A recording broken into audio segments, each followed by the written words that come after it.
welcome to Players in Exile. My name's Phil, and today we had a new Warhammer preview, and I completely forgot about it. In all honesty, I was playing Commander with the daughter and the son. We played Anawan, Prime Speaker Zagana, and Hamza.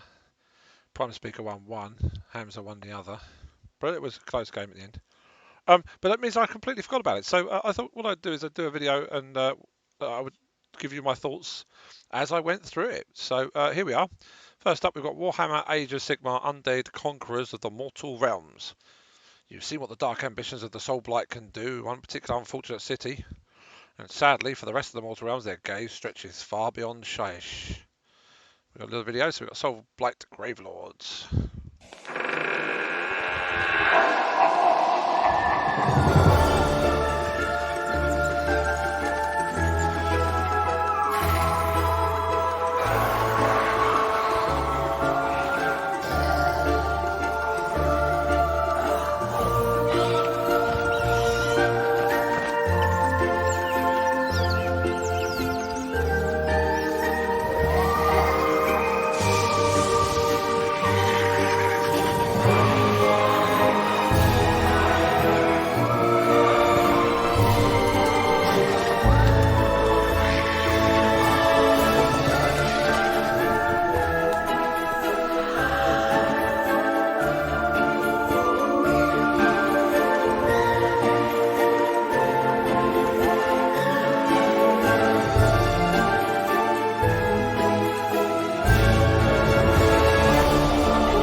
Fear the hosts of the Midnight Aristocracy. Well, that was quite evocative, wasn't it?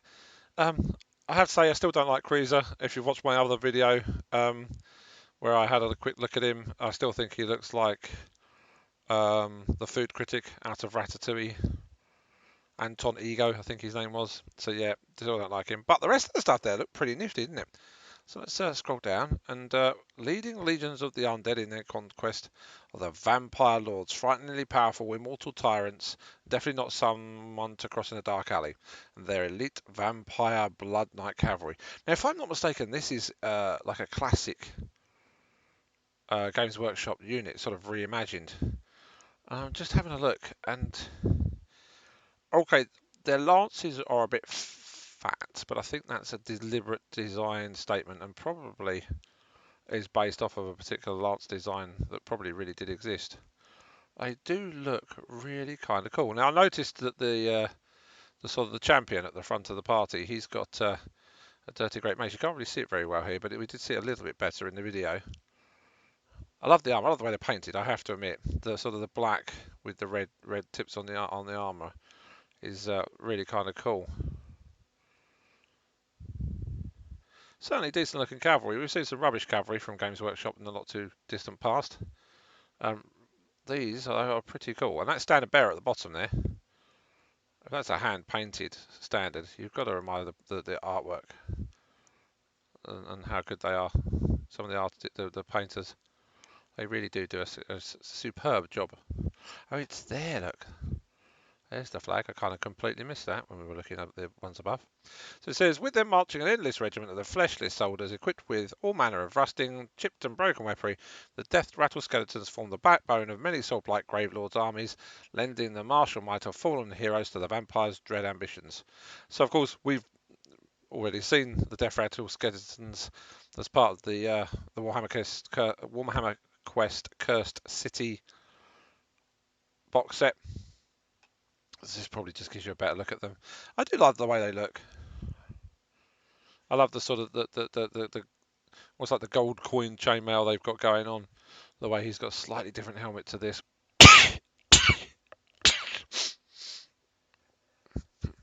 Oh, so what's? You can find all the war scrolls for these units in the new Soulblight Gravelords battle tome, packed with updated lore, battle plans and more. It's stuffed to bursting and a wealth of content for Nagashi's Undead Legions too. So budding generals of the Death Grand Alliance definitely won't want to miss it. After all, Kritzer the Rat Prince isn't the only vampire setting forth in search of victims. Stay tuned to the Warhammer community to find out more. I really hope it's not, because he's not very nice. Not the greatest miniature, and I wouldn't want to have him as sort of the vampire leader of my army if I didn't have to. Whether would I get this? Probably not. Although I might be tempted. It does depend, because I will be probably getting Cursed City, and if I get Cursed City, it's only one step away from being invested in a Soulblight Gravelord's army, isn't it?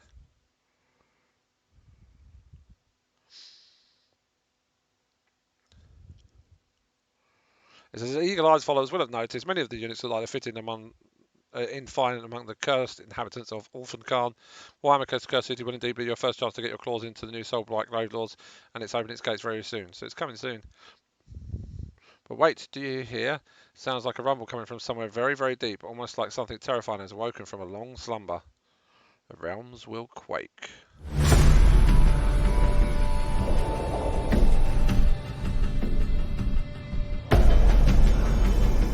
I was buried in the mountain, trapped under the rock. I have escaped my prison, but my people are gone.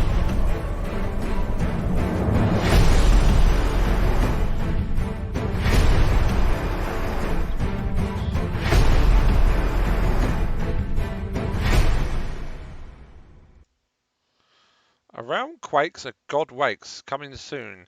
And it said Broken Realms, was it Kragnos? And it was definitely a centaur. So is it some sort of beastman army?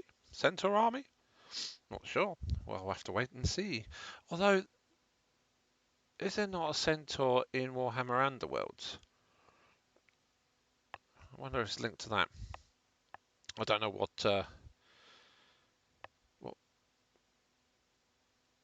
faction they would be. Okay, so we don't know about you, but we're not sticking around to find out who that was. Let's take refuge somewhere safe, like, yes, we have the perfect place. Speaking of Warhammer Underworlds, the tithe is due. Beastgrave isn't that bad a place to hide out, right? Yes, it can get a bit hectic around Dire Chasm on a Friday night, but there are some perfectly friendly types down here too. Look, here comes some now. Cains Reapers. Cains Reapers.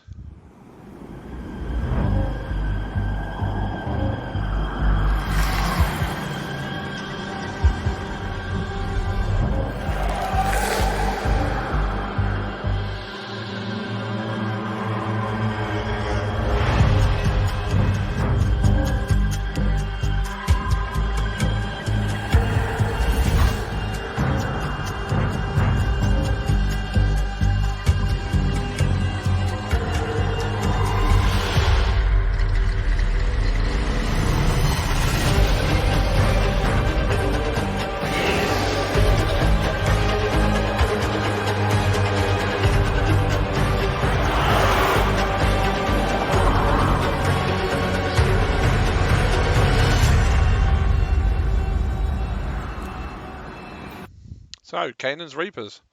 Okay, we were wrong. Sent on a mission by Nagash himself to collect the tithe of bones from the mysterious silent people. Cains Reapers are a humorless bunch adept at one thing above all others, killing everything that gets in their way. In fact, they even get powered up as they slay more and more of their foes. Sounds interesting. Here they are. It's an interesting mace head he's got there.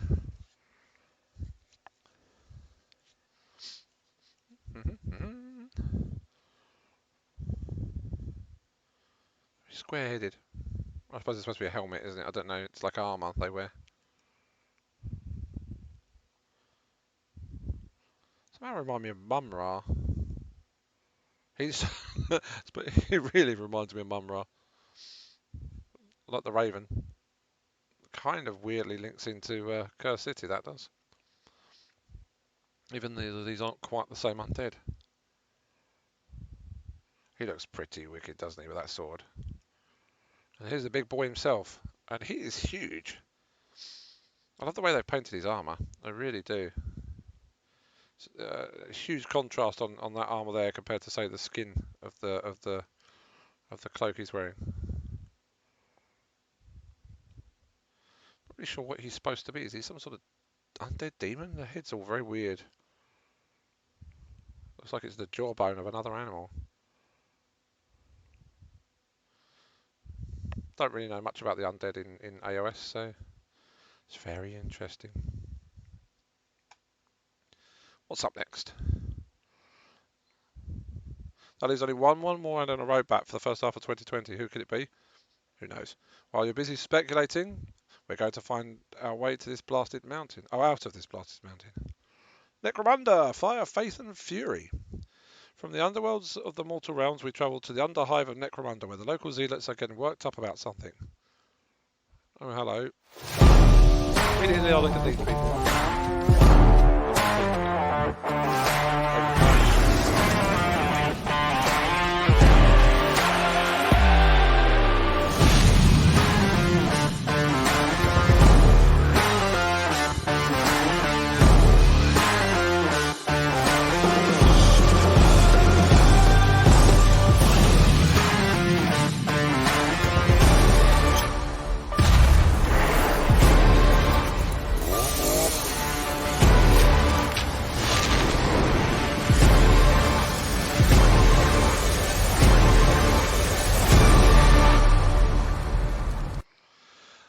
Creed of Cordor coming soon. So they look like religious fanatics, let's be honest. Burning skulls and that sort of thing. They look very much like the priest and his acolyte with the flamethrower out of the last Warhammer quest set, which was called Blackstone Fortress. That's it, sorry. Apologies, can remember it. So out of Blackstone Fortress, they are very, very similar. So House Cordor has every right to be angry. They've seen the Goliath, Escher, Orlok and Vansar clans get their House of books, and they've been feeling left out. Fear not, for the God Emperor provides for the faithful, and House of Faith is a very good book indeed. Ah, House of Faith. Necromancer's got a lot of love from Games Workshop. This tome delves further into the background of House Cordor than we've seen before, introduces new ways to play Cordor gangs, and looks at their relationship with the outlaws known as the Redemptionists, which reminds us the Redemptionists are getting some new models along with the book, one of which you've seen already, making it easier than ever to spread fire and faith throughout the Underhive. Oh look, we've got models. Makes you wonder who would go into any kind of battle with their head on fire. Let's be honest, that would make you sweat, wouldn't it? Even if heat does rise. Although he does look like the flamethrower he's carrying does look pretty bloody awesome. I like his book as well. That's like a shotgun version of a flamethrower, isn't it? Let's be honest. Do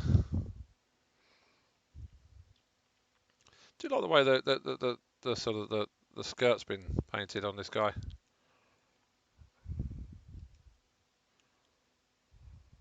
Not sure I like the masks. I suppose it's to do with their house, and he's got a grenade, and he's got a book, and again he's got. I don't know if that's a standard. That is basically some sort of stubber or along those sorts of lines with a flamethrower attached to it. I don't know what the weapons are called in Necromunda. I'm trying to think what they would equate to, but that's what that looks like. It's got an little underslung flamethrower.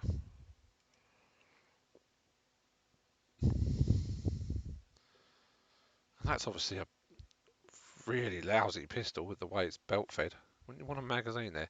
Not sure what that is on the right hand side. Probably a flame pistol. Although you'd expect it to have a bottle of gas or a gas cylinder if it was. Can't see if he's also carrying a book.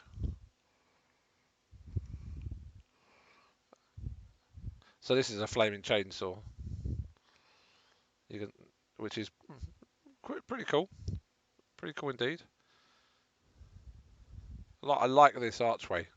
He's carrying, it's like he's taken a window down and stuck it on his shoulder pads. And he's waving his book right in your face, although it's locked. So if you want to read it, you need the key. Again, his head's on fire. Really sensible that is. He's carrying grenades. Less sensible. And he has a flaming chain axe. Is that perhaps what that's supposed to be? That's what it looks like, doesn't it? A flaming chain axe. Lovely. And we're back to the first guy, who I actually think I like the most. It's like the heavy flamer, I guess, of the bunch. Nice set of miniatures. Not what I would go for if I was to play Necromunda, but I do like them. Although I think the flaming guys from Warcry actually looked better. These incendiary fanatics can be added to your Cordor gang, but if you feel the Underhive really needs a good purging, you can go all in and muster an entire force of Redemptionists instead. With models as fabulous as these, we wouldn't blame you. Looks like the Enforcers might need to start working double shifts to try and dampen things down once these Zealots get started. Speaking of getting started, Necromunda is also getting an amazing new starter set called Hive War. Now, I don't play Necromunda, and I have been tempted. I have to admit, and sometimes I think maybe it's a game too far. But a new starter set could really drag me in. What have we got here? So you've got a board with nice sort of blocking scenery. Now, you look at the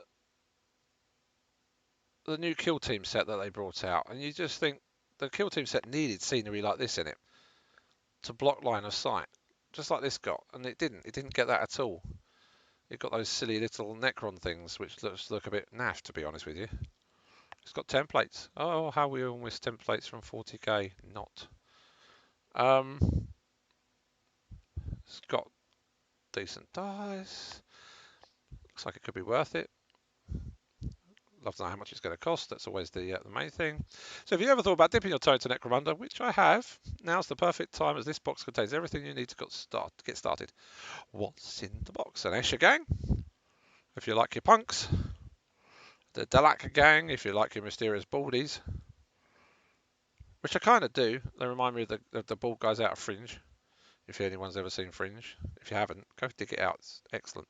Well worth it, except for the last series. The last season of the series, rather, which was a bit weird. Rulebook, 11 Zone Mortalis columns and walls. 25 barricades and objectives. Tokens and a gaming mat. 3 blast markers. I wonder if that's just a paper gaming mat or is it a board? Because it doesn't say board, it says gaming mat, so I wonder what it's made of. 44 game cards and 16 dice. Probably just a fold out. Maybe if it was a board it would be too much, but yeah, that's the one thing that makes me curious. The fact they call it a gaming mat. So 2 complete gangs going to the full 100 with full 10-member gangs, so you've got 20 miniatures from House Escher and the secretive House Dalak, packed with customization options to personalise each of your characters. That's nice. Incredible terrain, packed with up to 36 individual walls, columns and barricades. And use a double-sided gaming mat to spice things up every now and then. Oh yeah, the barricades all stand up, don't they? I just noticed them. You don't really pick up on that originally until you because the big blocky sort of walls. It does look like it could be cool. And I like small scale skirmish games, I think, more than I like the big 40k games, although I do like the big 40k games as well. Updated rulebook. 104-page introductory rulebook is perfect for newcomers to the Dark and Violet Underhive and Necromunda. It's not just got the rules, though. You'll learn all about the Hive City itself and the houses that inhabit it. A nifty package of accessories. The box includes range rulers, blast markers, flame templates. Remember those, Warhammer veterans? I love the way I've just said this, and then they write it out. It's like I can read their minds, and everything else you need to play full games from the outset. There are also 16 bespoke Necromunda dice because there's no such thing as too many dice. It's very true. Just remember, if you are new to the Underhive or a hired gun shopping around for some extra work, tell the Redemptionists that you are a believer. They tend to get a bit hot under the collar if you're not. So, harking back to the previous reveal. Warhammer 40k now. Moving on to the big boys. Glory to the Omnissiah. As the Forge World of Metallica comes under attack from massive chaos invasion in Warzone Caradon Act 1, the Book of Rust, the Adeptus Mechanicus are putting their best robotic foot forward to face the oncoming threat. We've already looked at what Metallica will face in that book, so let's see how they're preparing to fight back.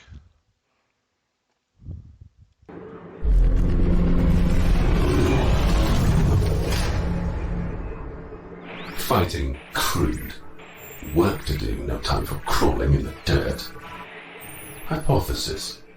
Skitarii fit to fight, perhaps to lead. Modifications needed. Needs arms to direct troops. 4, no arms valuable.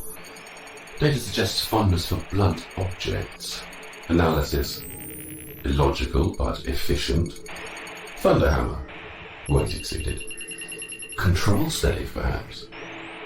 Yes. Design parameters acceptable. Upload command data and commence field testing.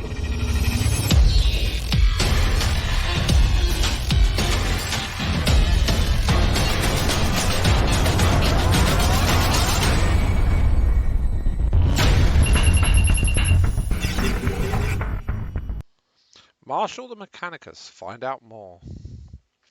And I suppose we shall. While it's not common for the tech priests to be as skilled at commanding their cohorts as they are tinkering with technology, an extra pair of hands can never hurt on a chaotic battlefield, for once they decided to give those hands their own body rather than just welding them to their own spine. Here it is. That new miniature we just saw. Specialising in directing their troops from the front line and leaving the important plans up to their masters, the Skitari Marshal, it's a good name, makes an excellent lieutenant for the Machine God's armies and will ensure their rangers make the most of every shot. Marshal Rangers, interesting, they're very sort of US, sort of Midwest names, aren't they? He's got a lot of detail, hasn't he? The more you look at him, the more you notice things. His weapon's incredibly detailed. There's that skull down there. It's just sort of got his foot placed on a pedestal, but he's got all sorts of bits and bobs. He's got a sword of some description. He's holding his stave. Servo skull. Yeah, nice looking model actually. I like it. I wouldn't mind trying to paint one at some point. And again, I wouldn't mind trying to paint, and trying being the operative word. I would never be able to do this sort of thing. Although there'll be people out there going, but if you just try, not practice, you might, no. So, yeah, okay. Specialising in driving to a troops for front line and leaving all plans up to their masters, the Skitari Marshal makes an excellent lieutenant for the Machine God's armies and will ensure their rangers make the most of every shot. I've actually read that, haven't I? They haven't just been building a new commander either. Their entire range has been given the once-over by its tech priest masters, and soon you can find the fruits of their labour in a freshly updated Codex Adeptus Mechanicus. On Facebook, you see so many people complaining about the fact that their faction doesn't have a 9th edition codex, but give Games Workshop their due. They are pushing out the codices at a very rapid rate of knots. We've just had Drukhari, we've now got Adeptus Mechanicus. It can't be that long before we get various others. I mean, there's rumours that we're going to get sort of a big summer one that may be sort of refreshing certain ranges, maybe Eldar or Orcs, because a lot of the basic troops there need refreshing. Whereas I believe the Adeptus Mechanicus range has been fairly recently overhauled in various ways. It's also links interestingly in with the fact that if I subscribe to that, is it Indomitus is the new Hatchet part work set, I will be getting some Adeptus Mechanicus, so you never know, I may actually be tempted to start that as my 4th army. As befits the Omnissiah servants, the Adeptus Mechanicus roster has been tweaked and added to several times since its first arrival, and now you can find every unit in one convenient place, from the venerable Skitari Rangers to the ingenious Archaeoptus Stratoraptor. With a host of improvements to their weaponry and rules, there's never been a better time to exchange weak flesh for a holy machine. That's not all. If you've ever wanted your tech priest to rummage around inside other factions' technology, excuse me, and create strange new artifacts, you'll want to take your Adeptus Mechanicus force on crusade. Oh, well, yeah. Keep an eye on Warhammer Community to find out more about that in April. Their vehicle forges haven't been silent in the meantime either. Oh, let's restart this video.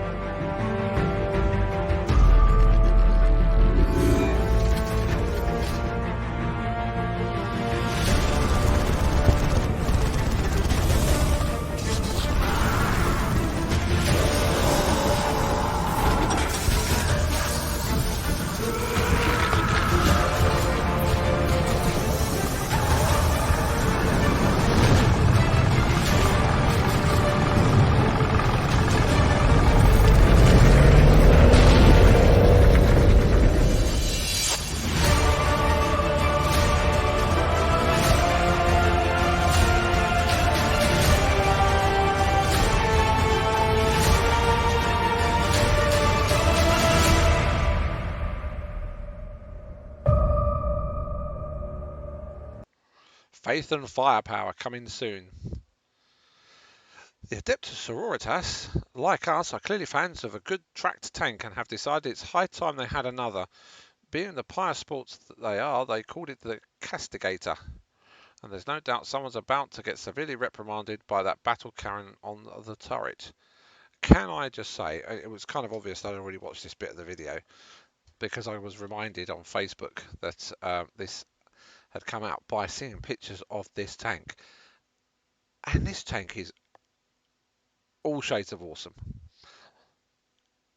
I love the turret. I mean, there's a lot of people saying, "Oh, it's just a Sisters of Battle Predator," and maybe it is, but it is based on the classic Rhino chassis. So first of all, you have got a new Rhino variant, which I think is amazing, because it does mean that GW are still, in a way, still supporting the old stuff. The additional sort of, like the front heavy bolter mounting, the side sponsors with the heavy bolters. Not sure what that is on the turret. Would that be a storm bolter, perhaps? Obviously, the huge battle cannon, the stowage boxes on the side of the and the rear of the turret. The way the turret looks, very stylized, like a modern sort of tank turret. Not quite modern, maybe sort of, late World War II, very early sort of Cold War style sort of turret. I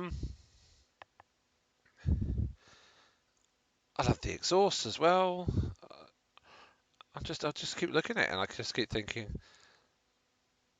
it is actually a really good Rhino variant, a really nice looking Rhino variant, and it's really nice to see that they've done this Rhino variant, and it's a Sisters of Battle, which they have a sort of I'd say a huge cult following.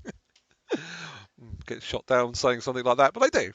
There's a lot of people out there who are fans of Sisters of Battle, and again, as far as I'm aware, there are Sisters of Battle in the new magazine Partworks coming out. So who knows? The more I look at it, the more I like it. It's certainly better than the Predator I've got floating around on the shelf over there. That's for sure. So let's have a look at the other bits. Twin lit guns instead of one single barrel cannons. Well, twin lit las cannons maybe. Not much to say. It's chunky. These sure these mounts on the sides, maybe they are just Predator mounts, but they just look chunky. I don't know. Just looks really cool. It looks so much better than the Predator. It really does. It's certainly better than a Razorback.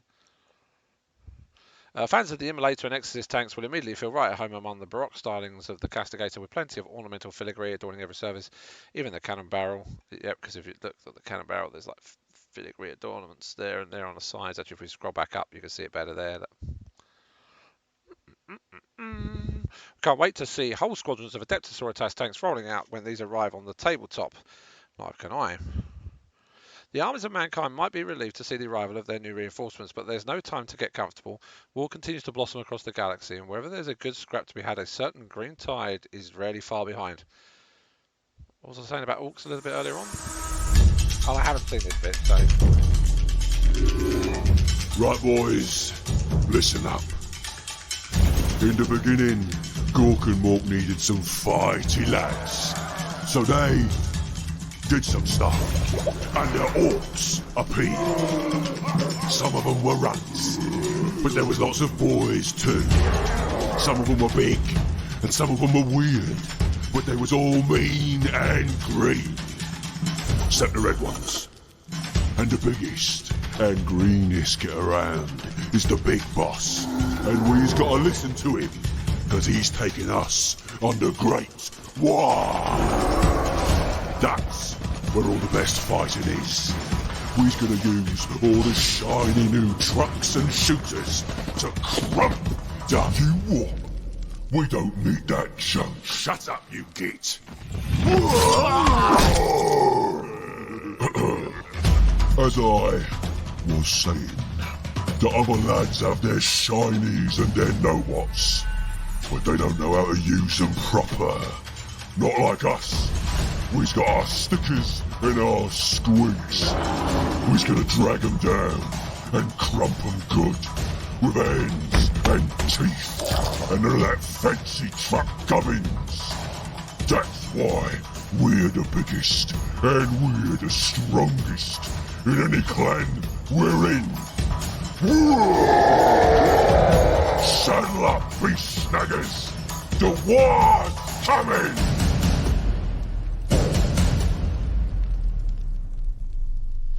Prepare to hunt.